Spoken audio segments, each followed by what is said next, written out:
युष्मदस्मत् प्रत्यय गोचरयोः विषय विषयिणोः तमः प्रकाशवद्विरुद्ध स्वभावयोः इतरेतर भावानुपपत्तौ सिद्धायाम् तद्धर्माणामपि सुतराम् इतरेतर भावानुपपत्तिः।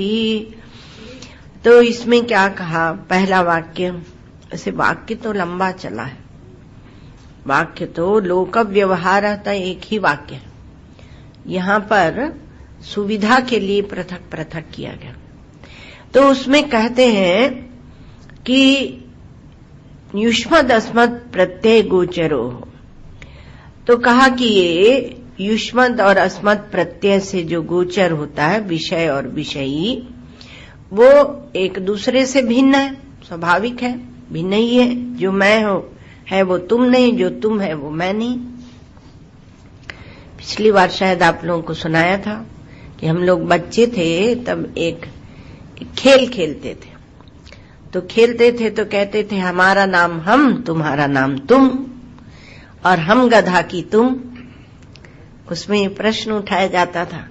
देखो पहले के खेल भी सब विवेक पूर्वक होते थे, ऐसे ही बनाए जाते थे, कोई बड़ों नहीं सिखाया होगा। तो हमारा नाम हम है और तुम्हारा नाम तुम है, अब बोलो कि हम गधा है कि तुम है। यदि वो कहता है कि हम गधा है तो क्या होगा, वो खुद हो जाएगा। यदि वो कहता है तुम, तो तुम्हारा नाम ही तुम है, तभी भी वो तुम हो जाएगा। फिर बड़ी युक्ति से फिर दिमाग लगा के, बहुत छोटे छोटे पहली में पढ़ने वाले, तो फिर दिमाग लगा के फिर हम लोग ऐसे कहते थे, जिसका नाम तुम है वो, हमारा नाम हम, तुम्हारा नाम तुम, तो तुम नाम का जो है वो नहीं है गधा, जिसका नाम हम रखा गया है वो गधा है।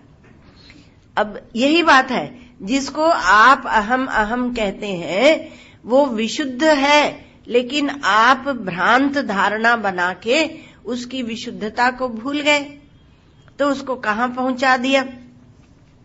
तो कहा कि ये विषय और विषयी है, और इन दोनों का अंधकार और प्रकाश के समान विरुद्ध स्वभाव है।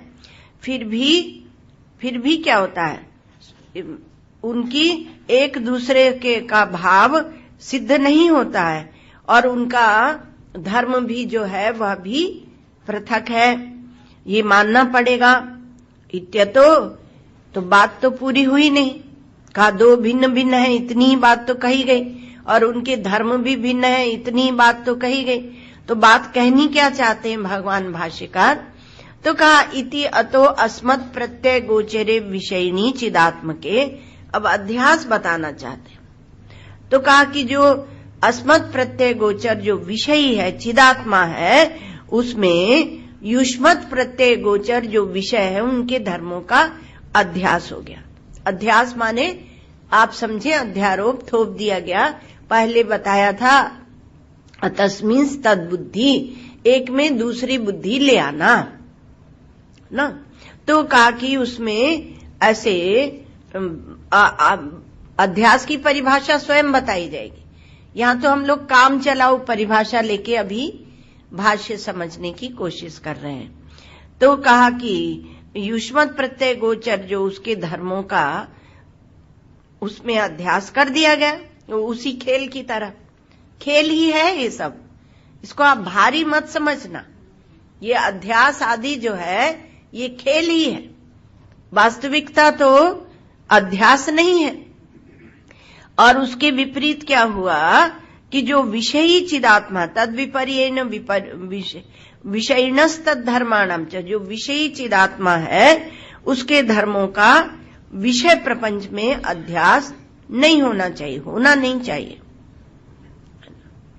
हम ऐसा चाहते हैं कि देह बहुत दिनों तक जिए, तो हमने क्या किया, हमारी जो अमरता है वो देह में बिठाने की कोशिश कर ली। तो कहा कि ऐसा अध्यास होना नहीं चाहिए, और विषयों का अपने ऊपर अध्यास ये होना नहीं चाहिए। तथापि फिर भी हो रहा है, ये हमारा अनुभव है, ये हमारी अनुभूत बात है कि हम दोनों को मिला रहे हैं। इसलिए ब्रह्म विचार आवश्यक है। तथापि अन्योन्यस्मिन् अन्योन्यात्मकताम अन्योन्य धर्मांश्च अध्यस्य, एक में दूसरे के अन्य और अन्य, अर्थात एक जो अहम है, एक जो इदम है, तो इन दोनों में ये इदंता में ले जाके अहंता के धर्म स्थापित किए गए और अहंता के धर्म इदंता में स्थापित किए गए। तो अन्योन्य के स्वरूप और अन्योन्य के धर्मों का अध्यास करके इतरेतर अविवेकेन, एक दूसरे की पृथकता को, विवेक को हमने जाना नहीं, और इसलिए अत्यंत विविक्तयोः धर्म धर्मिणोः मिथ्या ज्ञान निमित्त, तो अविवेकेन, अविवेक के कारण अत्यंत विविक्त जो विषय और विषयी है, दृश्य और दृष्टा है, ज्ञाता और ज्ञेय है, ऐसे जो पृथक हो रहे हैं, तो उनको हमने यहां पर शब्द क्या लिया गया है, विषय और विषयी प्रारंभ से, तो विषय विषयिनो हो, तो अत्यंत विविक्तयोः धर्म धर्मिनो हो, तो इनका क्या कहा, मिथ्या अज्ञान निमित्त, तो अज्ञान भी क्या है, मिथ्या है। फिर भी इसमें सत्यानृते मिथुनीकृत्य, एक जो मैं है वो सत्य है, और जो यह है वह है, तुम है वह अनृत है, वह झूठा है। ये दोनों को एक करके अहम इदम ममेदम इति नैसर्गिको अयम लोक व्यवहार, तो उसमें क्या कहा कि मैं यह हूं, मैं देह हूं, मानते हैं कि नहीं आप, और मम इदम, मेरा यह देह है, दोहरा है यह अध्यास, अन्योन्यात्मकताम, तो इसमें दोहरा हो गया, मेरा यह देह है और मैं देह वाला हूं, ऐसे दोहरा हो गया। तो मैं देह हो गया और देह मैं हो गया, ऐसे ये नैसर्गिक यह अध्यास यह चल रहा है। अब आपने जब सत्संग में सुना, अभी श्री महाराज जी कह रहे थे कि दरिद्र वो है जिसको सत्संग नहीं मिला, रुपये पैसे से दरिद्र दरिद्र नहीं है, जिसके पास विवेक बुद्धि जागृत नहीं है। तो विवेक बुद्धि वो हमारी संपत्ति है। भगवान शंकराचार्य ने तो एक ग्रंथि लिख दिया, विवेक चूड़ामणि, आप खूब सुने हैं। तो चूड़ामणि, तो मणियों में सर्वश्रेष्ठ, बहुत कीमती मणि, बहुत बड़ी संपत्ति, वह क्या है, मनुष्य की विवेक है। तो सत्संग किया, आपको विवेक हुआ, और विवेक से आपको यह लगा कि मैं अपने ब्रह्म स्वरूप को नहीं जानता हूं। तो ब्रह्म स्वरूप को न जानना, अपनी ब्रह्मता को, अपनी अनंतता को न जानना ही अज्ञान है। तो वह अज्ञान है। तो अज्ञान जो है उसकी एक पीड़ा हुई। पहले आपको बताया था स्वतंत्रता के लिए छटपटाता है और पराधीनता में स्वतंत्रता ढूंढने जाता है, अर्थात इससे उससे वह स्वतंत्रता ढूंढने जाता है, अर्थात अपने को पूर्ण करने जाता है, लेकिन पूर्ण नहीं होता, पराधीन बनता हुआ चला जाता है यह जीव। कोई वस्त्र पहन लिए आधुनिक, तो कहा आधुनिका हो गई, और सबने कहा अब देश आगे बढ़ रहा है। धन्य है ऐसे विचारों को, धन्य धन्य कृतकृत्यता में ले जाना। धन्य धन्यता एक होती है, कृतकृत्यता होती है। तो किसी बाह्य आवरण को लेकर कोई पूरा नहीं हो सकता, क्योंकि देह में होगा, दैहिक होगा, और दैहिक होगा तो आप दैहिक जीवन जिएंगे, और वह कभी पूर्ण नहीं होता है। तो कहा कि हम कुछ भावों को साथ में ले लेते हैं, और आप बात कीजिए संसारी लोगों से, आपको बिल्कुल स्पष्ट हो जाएगा। कोई भावुकता की बात करते हैं, तो वो भावुकता की बात में इतने रचे पचे रहते हैं और चाहते हैं कि आप भी उसी भावुकता की बात में रहें। वो आपके समय को खा जाते हैं, क्योंकि उनका स्तर वही है, तो भावुकता की बात में रहते हैं, तो वो मानसिक जीवन जीते हैं। और फिर वो भी ये भी पता लगाते हैं कि किसको मानसिक रोग है और हमें है या नहीं। एक लड़की थी, उसने इंटरनेट में देखा मानसिक रोग कौन कौन से होते हैं। सच्ची कथा सुना रहे हैं आपको। अब मानसिक रोग कौन कौन से होते हैं, उनका उपचार क्या क्या होता है। उसमें एक रोग उसको बिल्कुल लगा कि मुझे फिट बैठ रहा है। सच्ची बता रहे हैं। और उसने उसके सारे लक्षण अपने में फिट किए और फिर गई, पता नहीं डॉक्टर के पास गई होगी, और गई और डॉक्टर तो क्या, डॉक्टर को तो मरीज चाहिए। तो उसने जाके डॉक्टर से दवाइयां ली और दवाइयां लेना शुरू। घर के लोग कहें कि इसका व्यवहार विचित्र कैसे हो गया है। बात हमारे पास आई तो हमने उस कन्या को फोन किया, कन्या नहीं विवाहिता है, बालक है उसके, तो हमने उस माता को फोन किया और हमने कहा कि तुम्हें ऐसा लगा, तुम बहुत बुद्धिमती है, तो तुम्हें ऐसा लगा, और उसको ये पता लगा कि बहुत जो एक्स्ट्रा इंटेलिजेंट होते हैं उनको ये रोग हो जाता है। तो हमने कहा कि हमसे आके पूछते तो हम बताते रोग है कि नहीं। तो आप डॉक्टर थोड़े हो, आप कोई डॉक्टर हो क्या? हर रोग के लिए आपको थोड़ी, ये तो रोग है, जैसे शरीर में होता है वैसे मन में होता है रोग। तो मानसिक जीवन जीते हैं, बौद्धिक जीवन जीते हैं। तो जब कोई सत्संग करता है और उसे अज्ञान की पीड़ा होती है, अज्ञात तत्व की पीड़ा, हम अपनी ब्रह्मता को नहीं जानते, किसी भाग्यशाली को होती है, नहीं तो ऐसे जीवन व्यर्थ गंवा कर जाते हैं। सत्संग भी सुनते हैं तो हम तामसिक, राजसिक, सात्विक, किसी कोटि का सुनते रहते हैं। तो कहा कि जब आपको अज्ञान की पीड़ा होती है, जब आपको मृत्यु का भय होता है, मृत्यु पीछे लगी हुई है और उसका भय होता है, जब आपको दुख होता है, जहां आप चिपके होते हैं वहां भगवान एक तलवार मार देते हैं, काट देते हैं आपको, अलग चलो। तो आपको दुख होता है, होना चाहिए क्योंकि मनुष्य है, संवेदनशील है, दुख होगा। तो जब ये अज्ञान, दुख, मृत्यु, भय, मृत्यु और भय को एक साथ ले लो, और क्योंकि हम तो दूसरे को ही मरते जीते, उसको ये रोग हो गया, उसको मर गया, आराम से सोच लेते हैं, लेकिन हमारी भी मृत्यु हो जाएगी।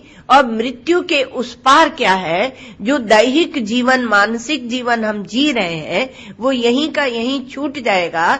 उसके उस पार क्या है, यह प्रश्न उठना चाहिए। तो कहा कि अज्ञान, दुख और मृत्यु तो किसके विरोध में हो गए? सच्चिदानंद के विरोध में, है ना। ये आप समझते चलना।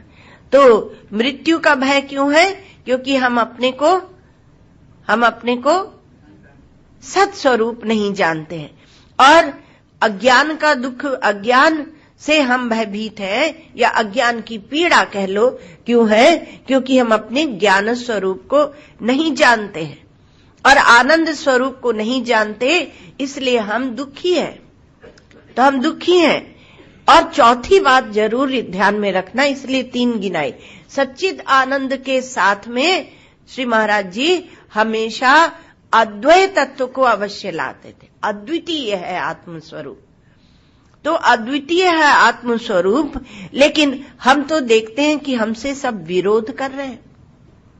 हम कितनी भी अच्छी बातें करें, कितना भी अच्छा काम करें, सबको खुश रखने जाएं, लेकिन विरोध लगा हुआ है। तो इससे हम छूटना चाहते हैं महाराज। तब आप क्या हुए? आप जिज्ञासु हुए, आप मुमुक्षु हुए। तो जिज्ञासु स्वयं जाता है, स्वयं जाके और गुरुदेव से पूछता है, महात्मा के पास जाता है और स्वयं वह कहता है, अपने अज्ञान का, दुख का, भय का, विरोध का कथन करता है। ये नहीं कि महात्मा ही खुद जाके उससे बोलें कि तुम दुखी हो, तब वो वहां पर प्रभाव नहीं पड़ता। लोग जो कहते हैं ना कि इतना सत्संग होता है, प्रभाव नहीं पड़ता, क्योंकि जो वास्तविक सत्संग है उसकी हमें चाह नहीं है। चाह होगी तब तो राह निकलेगी, लेकिन उसकी हमें चाह नहीं है। एक महात्मा कहा करते थे कि आप ये सत्संग वेदांत का छोड़ो। कुंभ में भी हम लोग शिविर लगाते हैं और ऐसा ही गंभीर सत्संग करते हैं, क्योंकि कुंभ में कोई सत्संग करते ही नहीं। कथा होती है, कुछ और भी होता है, बहुत कुछ होता है। तो कोई अपनी गौशाला ही पूरी लाके कुंभ में खड़ी कर देते हैं कि देखो हमारे आश्रम में गाय रहती है। कोई भंडारे चलाते हैं, कहीं कीर्तन होती, कहीं कथा। तो एक बार हमने 98 के कुंभ में देख लिया। हमसे एक गुरु भाई का आश्रम था, उन्होंने कहा आप कथा सत्संग कीजिए, वेदांत का सत्संग किया। जब देखा कि कहीं वेदांत नहीं है तो हम लोग कुंभ में जाने लगे। तो कहा कि महात्मा आरोप नहीं करता है, वो खुद अपने स्वयं ही जिज्ञासु आता है। तो उन्होंने हमसे पूछा, एक साधु ने, कि आप ये वेदांत का जो मुख्य सत्संग है ये कुंभ में या कहीं भी कभी भी क्यों करते हो? छोड़ दो इसको, कोई अधिकारी नहीं है। अधिकारी नहीं, अधिकारी जब खुद आके पूछे तब ज्ञान देना, नहीं तो छोड़ दो, इसका कुछ कोई आवश्यकता नहीं। तो महाराज ये मुख्य श्रवण ना भी हो, लेकिन गौण ही श्रवण हो, लेकिन इससे अधिकारी तैयार होता है।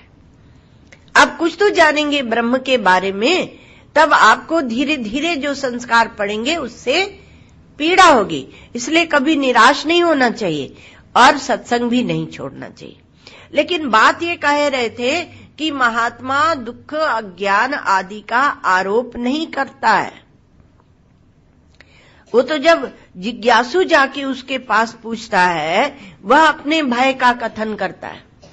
दुर्वार संसार दावाग्नि तप्तम दो दुह्यमानम दुर्दृष्टवातै भीतम प्रपन्नम परिपाहि मृत्यो शरण्यमन्यम यदहम न जाने। वो जाके कहता है। तो भगवान, वो महात्मा उसको ये नहीं कहते कि हम तुम्हें मोक्ष देंगे, वो कहते हैं परमानंद स्वरूप तू नहीं तो में दुख लेश दद्याद अभीतिम सहसा महात्मा। वो सहसा उसको अभय कर देते हैं, क्योंकि वो तो जिज्ञासु है, वो तो छटपटा रहा है। तो कहते हैं कि तू तो नित्य शुद्ध बुद्ध मुक्त ब्रह्म है, तू क्यों ये यहाँ क्या है? विचार, अर्थात विचार ही उसको देते हैं और विचार देकर ही उसे मुक्त कर देते हैं।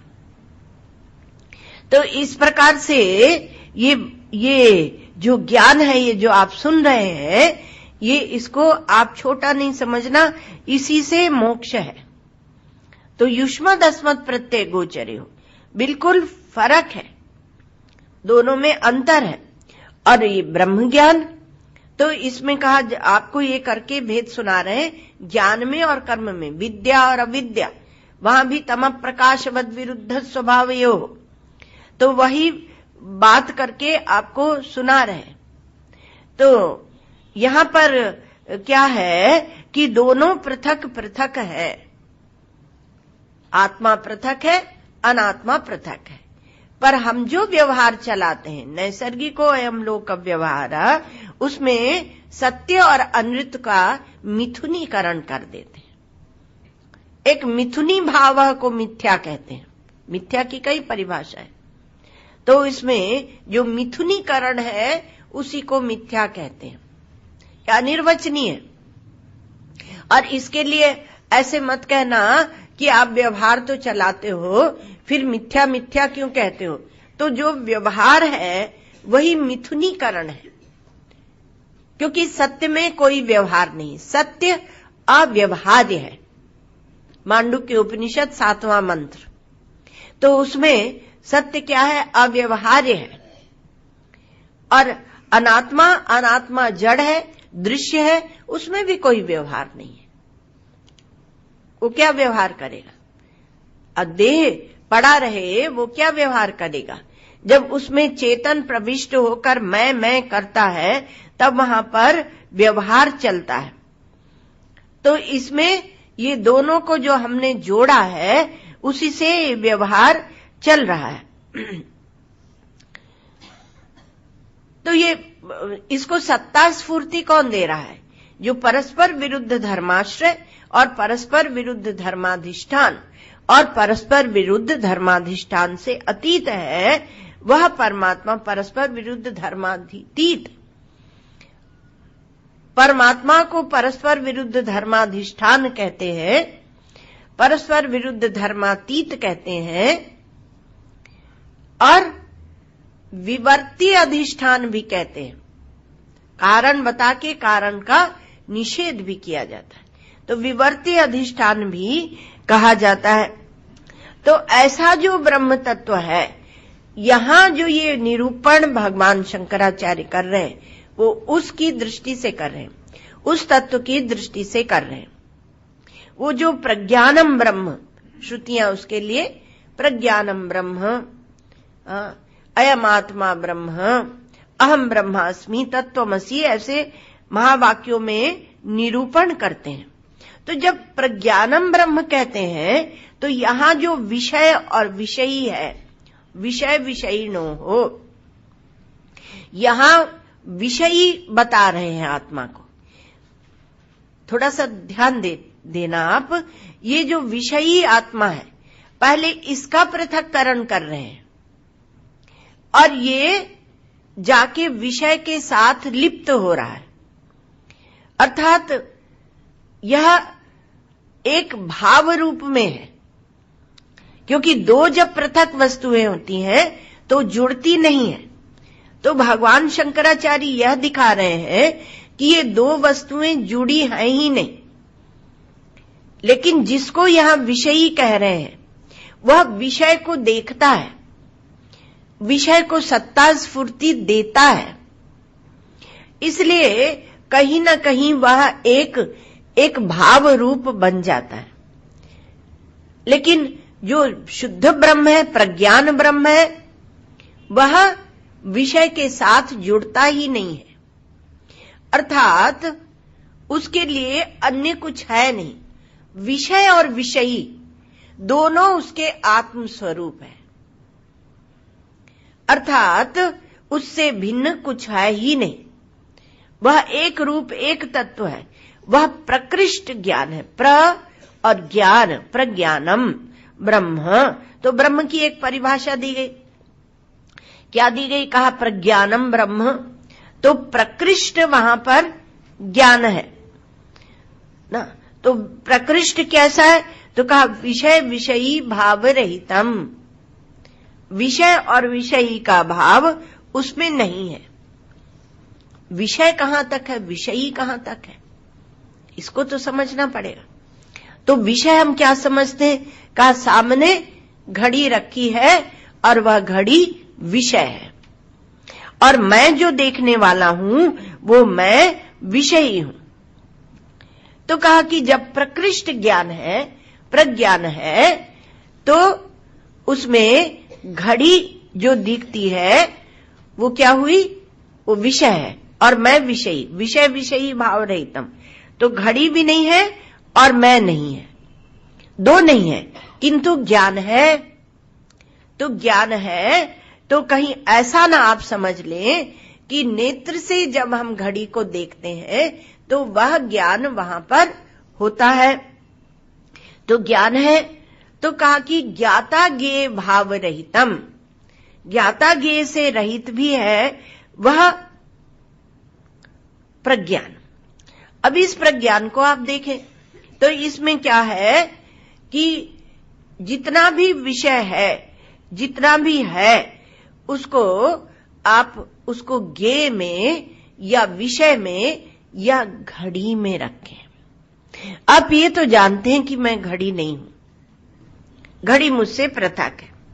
आप कहते हैं वो इंस्ट्रूमेंट है, एक टूल है।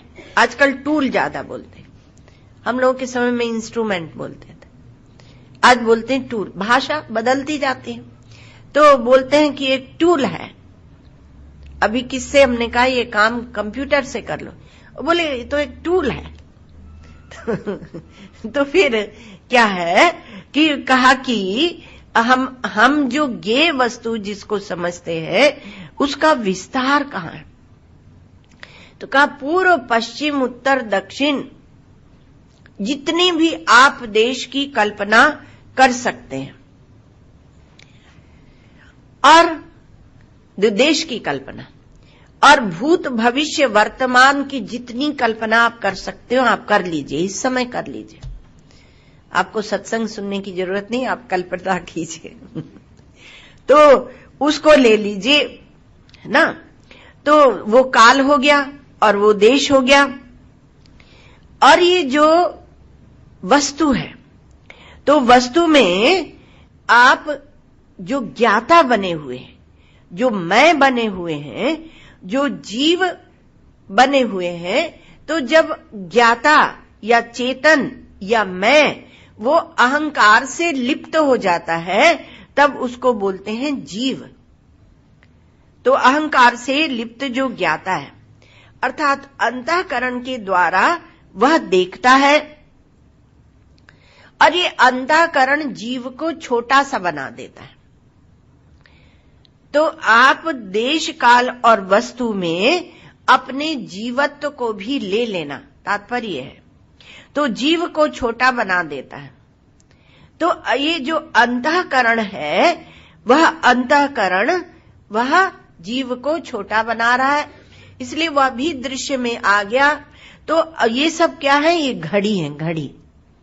आनंद की बात क्या है कि देश का विस्तार, काल का विस्तार या काल का छोटापन, बहुत छोटा क्षण, क्षण क्षण से भी छोटा, जितना भी आप छोटा लेना चाहे वो ले लो, लेकिन वो आपका मन ही कल्पना करता है, बुद्धि कल्पना करती है, और आपका चेतन उसके साथ जुड़ के उसको सत्ता स्फूर्ति दे रहा है। तो इसलिए वह चेतन जो इस सब से जुड़ा हुआ है वह जीव ही है, वह मैं ही है, लेकिन वह आपके लिए घड़ी है, घड़ी।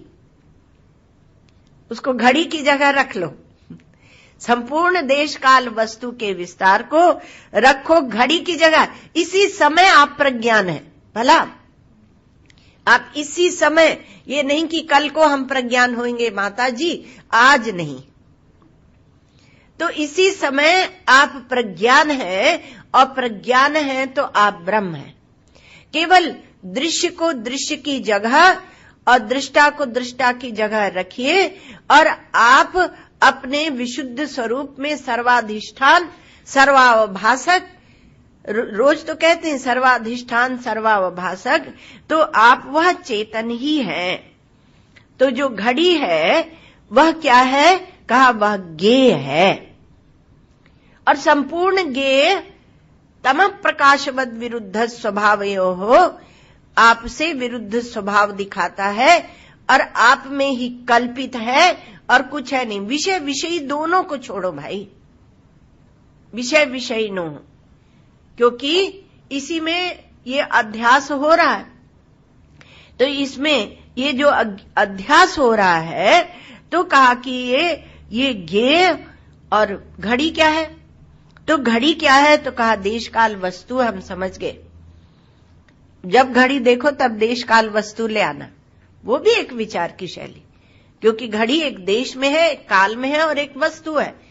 और संपूर्ण व्यष्टि में जैसे है वैसे ही समष्टि में ले जाओ, तो समष्टि में ले जाओ, और उसी प्रकार से आपके अंदर की ग्रंथि में ले जाओ, दैहिक में ले जाओ, मानसिक में ले जाओ, बौद्धिक में ले जाओ। और आपको क्या बताएं, हमेशा आप सुनते हैं कि जो वैदिक परंपरा है उसमें आध्यात्मिक, आधिदैविक और आधिभौतिक तीनों पक्ष को लेकर विचार किया जाता है। एक ही विचार को आप तीनों पक्ष में ले जाइए।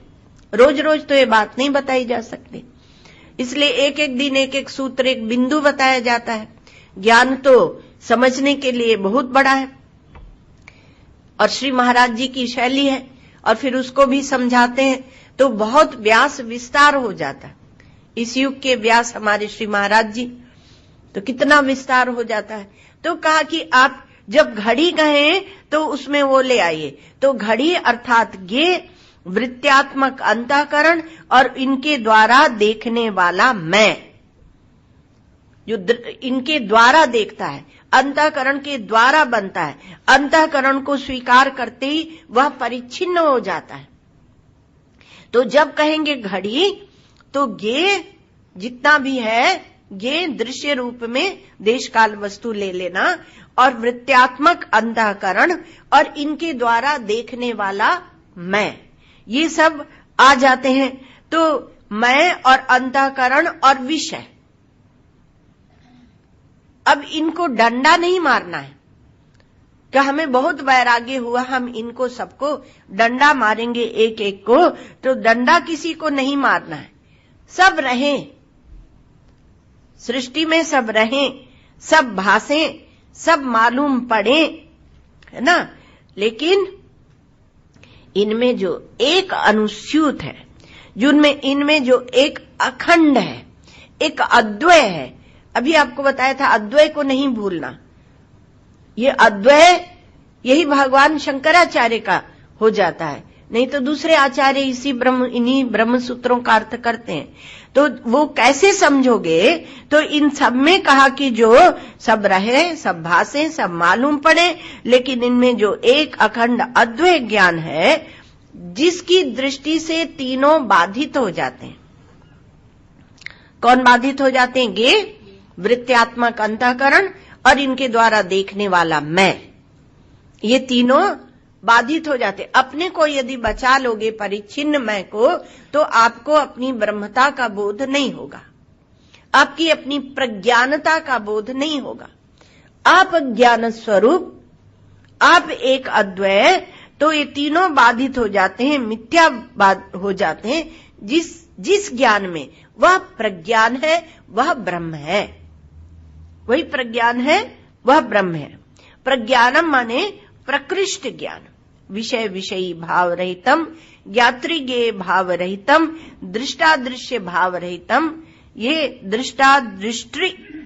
दृष्टात्मक भाव रहितम, और वो एतत् प्रज्ञानम, और ये क्या है? ये स्वयं प्रकाश तत्व है, इसको बनाने की जरूरत नहीं है, स्वतः सिद्ध है, यह आपकी आत्मा है, ये ब्रह्म है। तत्वमसि अहम ब्रह्मास्मि अयम आत्मा ब्रह्म, ऐसी श्रुतियां उसको लखा रही हैं, उसको दिखा रही हैं। कोई सूक्ष्म बुद्धि वाला होता है जो उसको पकड़ लेता है, उसको जान लेता है,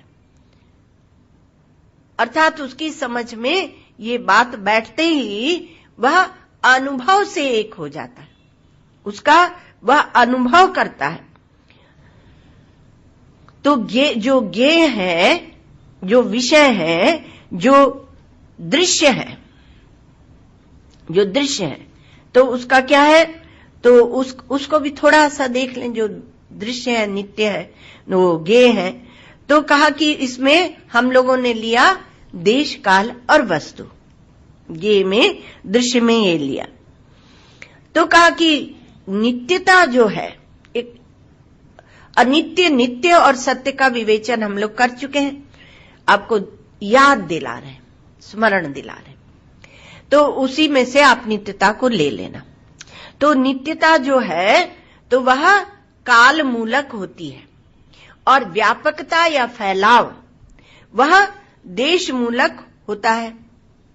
मूलक माने उसके मूल में देश बैठा होता है, और नित्यता के मूल में काल बैठा होता है, ठीक है। और वस्तुएं जो हैं वो उपादान मूलक होती हैं, उपादान मूलक होती हैं।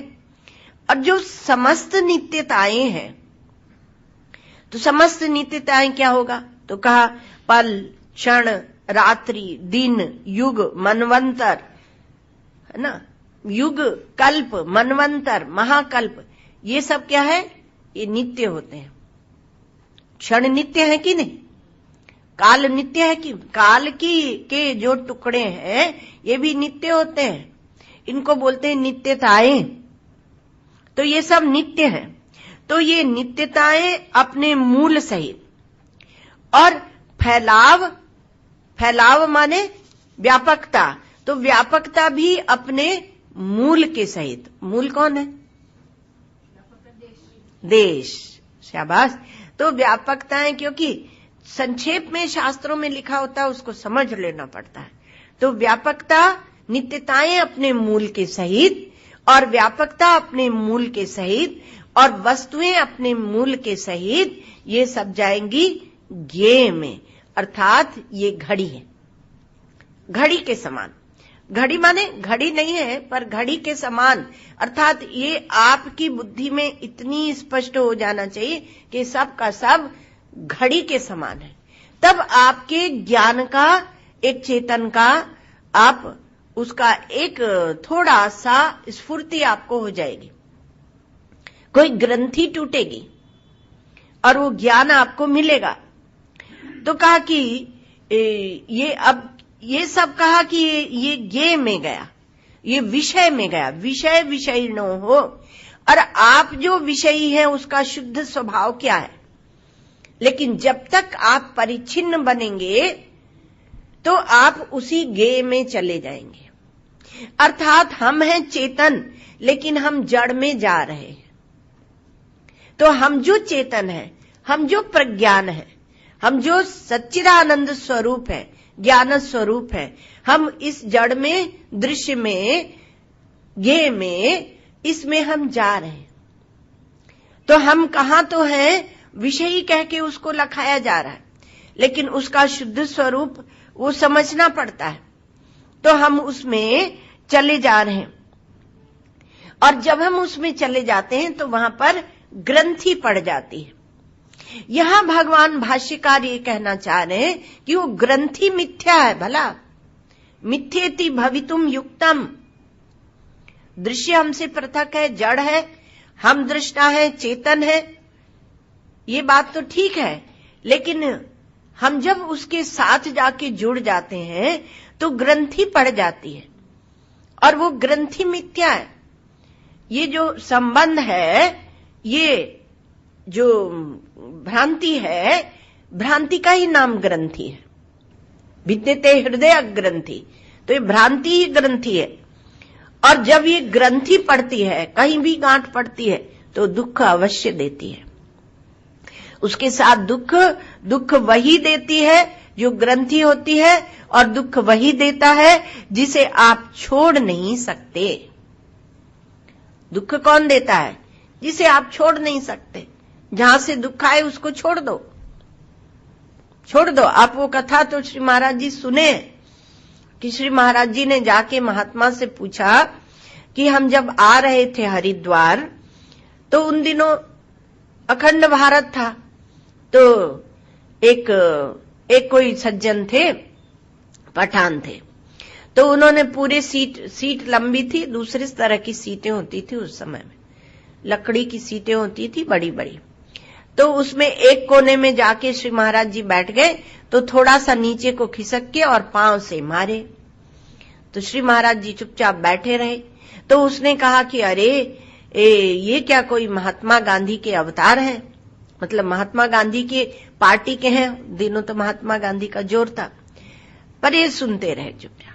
जब महात्मा के पास गए तो प्रश्न ये पूछा, देखो कैसे प्रश्न पूछा जाता कि उसने हमें मारा, उसका हमें दुख क्यों हो गया? वो जो कटु शब्द बोल रहा था उसका हमें दुख क्यों हो गया? ये साधक जो होता है वह यह देखता है कि हमें दुख क्यों हुआ, यह नहीं देखता कि उसने हमें गाली क्यों दी। तो महात्मा ने कहा कि मान लो एक गांव में एक जगह घूरा कचरा डाला जाता है, और तुम जाके वहां बैठ जाओ, और वहां लाकर कोई एक टोकरी दो टोकरी लाकर कचरा डाले, तो उसमें जो कचरा डाल रहे हैं उनका दोष है या तुम जहां बैठे हो तुम्हारे बैठने का दोष है? तुम क्यों बैठे ऐसी जगह? तुम्हें दुख इसलिए हुआ क्योंकि तुम देह में बैठे थे, देह में बैठे थे इसलिए दुख हुआ।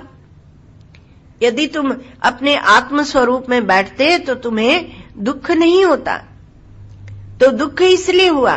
तो जब हम किसी बात को छोड़ नहीं सकते, छोड़ दो उसी समय। मैं देह हुई नहीं, देह को बोल रहा है तो बोलने दो। तो जिसे आप छोड़ नहीं सकते उसे ही कहते हैं ग्रंथि, उसे ही कहते हैं गांठ, उसे ही कहते हैं पोटली। साधुओं की भाषा में पोटली बांध के चल दिया। कोई चला गया, कोई जाए, कोई गठरी बांध सिधाए, कोई खड़ा तैयार अकेला रे। तो एक पोटली ले ली। अब जो मोहासक्त बुद्धि होती है, जैसे एक छोटे बर्तन में, छोटे मुंह के बर्तन में चना डाल देते हैं और उसमें बंदर जब हाथ डाल के चना निकालने लगता है तो वो मुट्ठी को खोलता नहीं है और हाथ निकलता नहीं तो चिल्लाता है। तो ऐसे बंदरों को पकड़ लेते हैं। तो कहा कि मुट्ठी बांध ली। जहां आपने मुट्ठी बांधी कि आप फंसे, मुट्ठी को खोल दो, मुट्ठी को खोल दो, असंग रहो। ये असंगता क्या है? असंगता आत्मा का स्वरूप असंग है। वो जब आपके अंतःकरण में प्रतिबिंबित होता है तब उसका नाम होता है वैराग्य। आत्मा की असंगता का प्रतिबिंबन, उसका नाम वैराग्य है। वैराग्य की बहुत सी परिभाषा है। तो ये वैराग्य के बिना, ये असंगता के बिना ज्ञान नहीं होता। और ये ब्रह्म का स्वरूप है। ब्रह्म में स्वरूप से ही असंगता है। अब हम उस असंगता को भूल गए, तो अब कहीं ना कहीं जाकर हम फंस रहे। अब जा रही है दुनिया और पैसा चला गया, लेकिन आप तो दुनिया से पृथक हैं, आप स्वरूप से पृथक हैं, और लेकिन इस दुनिया के साथ बंधे हुए। दुनिया क्या है? ये रुपया, पैसा, अन्न, पानी, स्त्री, पुत्र, शरीर, अंतःकरण, अंतःकरण की वृत्ति, ये सब इसका नाम है दुनिया। अब इसमें हमने अपना मैं पना किया और इसी के साथ हमने मेरा पना किया, और सत्संग करते नहीं, दरिद्र है तो सत्संग करते नहीं, तो इसलिए दुखी हो जाते हैं। अब ये सबको हमने पकड़ रखा है। अब इसमें जब मैं मेरा पना करोगे तो दुख आएगा। ये स्त्री मेरी, ये पुत्र मेरा, ये धन मेरा, ये शरीर मेरा, ये अंतःकरण मेरा, इसमें मेरा मेरा करके समय रहते इससे असंग हो जाओ, नहीं तो ये आपको फंसा लेगी। इसीलिए इसको माया बोलते हैं। समय रहते इससे असंग हो गए। ये मैं मेरा करके पकड़ा तब दुखी हो रहे हैं। अब जब कोई रुपया चला जाता है तो दुखी होते हैं। तो लेकर तो आए नहीं थे, नंग धड़ंग पैदा हुए थे, कुछ भी नहीं था हाथ में। अब यहां आने के बाद ये सब बना लिया, तो ये धन आदि जितना भी है, धन एक उपलक्षण है। तो ये मन की एक गांठ है, सब का सब मन की गांठ है। उसी को यहां पर कह रहे मिथ्या। विषय विषयिनो हो तम प्रकाशवद विरुद्ध स्वभावयो, तो उसी को मिथ्या कहा जा रहा है कि सब मिथ्या है। तो ये मन की गांठ है। स्त्री, पुत्र, जाति, जाति बना लेते, जात पात, ये सब आपने थोपा अपने ऊपर। धन, दौलत और देश विदेश, वो भी थोप लिया जाता है। परिवार, इसका विस्तार नहीं कर रहे हैं। इज्जत सम्मान बुद्धि में बिठा लेते। सब छोड़कर सत्संग में आना, अर्थात सब छोड़कर विचार कीजिए। और सन्यास क्या है? सन्यास दोनों हाथ ऊपर उठा देते हैं और कह देते हैं ना अहम ना मम, ना मैं यह हूं और ना यह मेरा है। तो ये गांठ तकलीफ देती है। जब हम इन गांठों को पकड़ लेते हैं, इस ग्रंथि को पकड़ लेते हैं, तब यह हमें तकलीफ देती है। अर्थात अपने स्वरूप में हमें प्रतिष्ठित नहीं होने देती, यही तकलीफ है। क्योंकि जो अभिमान में चूर हैं वो कहते महाराज हमें कोई तकलीफ नहीं है। आप लोगों को होगी तकलीफ जो मारे मारे फिरते हो, मांग मांग के खाते हो, आप लोगों को तकलीफ होगी। और हमें कोई तकलीफ नहीं। अभी कल कोई बता रहा था जयपुर की बात कि वहां पर कुछ युवतियां हैं, तो वो बोलती हैं कि हम साधु को नहीं मानते थे पहले, फिर उन्होंने मनोविज्ञान पढ़ा, फिर एक कोई परीक्षण किया गया बहुत से लोगों पर, तो परीक्षण में उन्होंने देखा कि जो ये साधु जिनके पास कुछ नहीं है, इनको कोई मानसिक रोग नहीं है। जो ये साधु जिनको सोचते हैं कि मांग के खा लेते हैं, दूसरों के ऊपर रौब करते हैं, थोड़ी सी बुद्धि से विचार कर लेते हैं, दूसरों को बहुत से आक्षेप हैं, आक्षेपों की कतार लगी हुई है। तो वो बोली कि तब मुझे पता चला कि हम एक भ्रम में थे। इनको मनोवैज्ञानिक दृष्टि से ये अधिक स्वस्थ हैं। तो कहा कि दोनों हाथ ऊपर उठाए और चल दिए। कल आपको कहा था कि कर्म निष्ठा और ज्ञान निष्ठा है भक्ति में, वो गीता में, लेकिन भक्ति अनुस्यूत है। कोई भ्रम न रह जाए इसलिए बात उठा ली। भक्ति अनुस्यूत है, बिना भक्ति के ज्ञान होता नहीं, सन्यास होता ही नहीं, निष्ठा नहीं होती। तो कर्म निष्ठा में भी, कर्मयोग की निष्ठा में भी और ज्ञान योगी की निष्ठा में भी भक्ति वह अनुस्यूत है। अब कोई भी कर्म करे तो वह योग नहीं होता, जब वो भगवान से जुड़ता है तब वह कर्म योग होता है।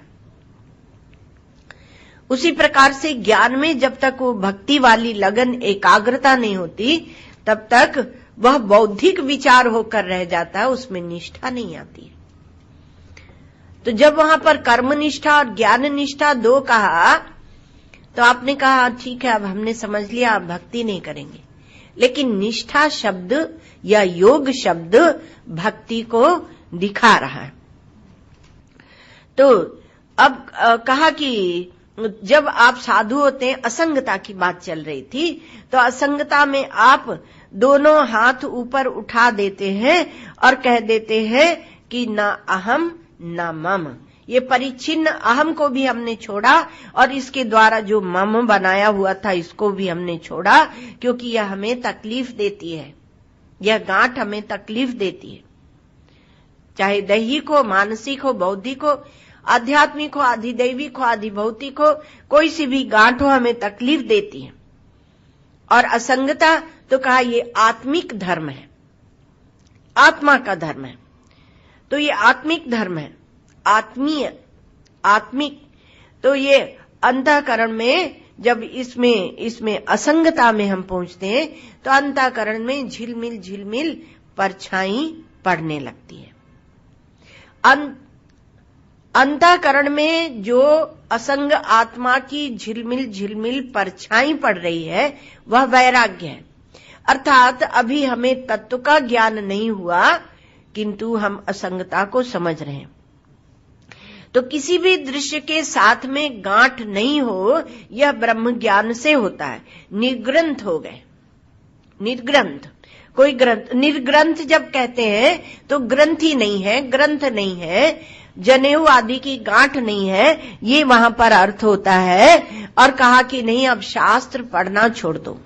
अभी तुम एक मिशन के मिले थे, रामकृष्ण मिशन के साधु, तो बोलते थे हमारे यहाँ विनोद चलता है। क्या विनोद चलता है? तो वो कहे कि स्वामी विवेकानंद ने कहा कि दोपहर में थोड़ा सा साधु को सोना चाहिए, क्योंकि वह रात को जल्दी उठ के ध्यान भजन करता है, तो फिर शाम के ध्यान भजन के लिए उसे स्फूर्ति मिल जाए, क्लांति न हो, इसलिए दोपहर भोजन के बाद थोड़ा विश्राम करें। माँ ने कहा कि बेटा ठीक से खाओ पियो, भूखे मत रहो। ठाकुर ने कहा कि मत पढ़ो रे शास्त्र जंगले, शास्त्र के जंगल में नहीं पढ़ना चाहिए। इसलिए परिणाम स्वरूप अब हम क्या करते हैं, विनोद की बात है भला, तो अब हम क्या करते हैं कि खाते हैं माँ की आज्ञा मानकर, कुछ पढ़ते नहीं है ठाकुर की आज्ञा मानकर, और लंबे तान कर सोते हैं स्वामी विवेकानंद की आज्ञा मानकर। तो ऐसा सब चीज को समझना। निर्ग्रंथ का अर्थ यह है कि कोई ग्रंथि आपके जीवन में नहीं हो, और जैसा शास्त्र ने बताया है उसके अनुसार हमने स्वीकृति दी है तो हमारे जीवन में सरल हो जाता है, उसी कायदे से हम मुक्त भी हो जाते हैं। जैसे यज्ञोपवीत, उसका अध्यारोप है तो अपवाद भी है, ये शास्त्र का सौंदर्य है। हम हमेशा पूरे जीवन के लिए आपको गुलाम नहीं बनाता, इसी को बोलते हैं कर्मकांड।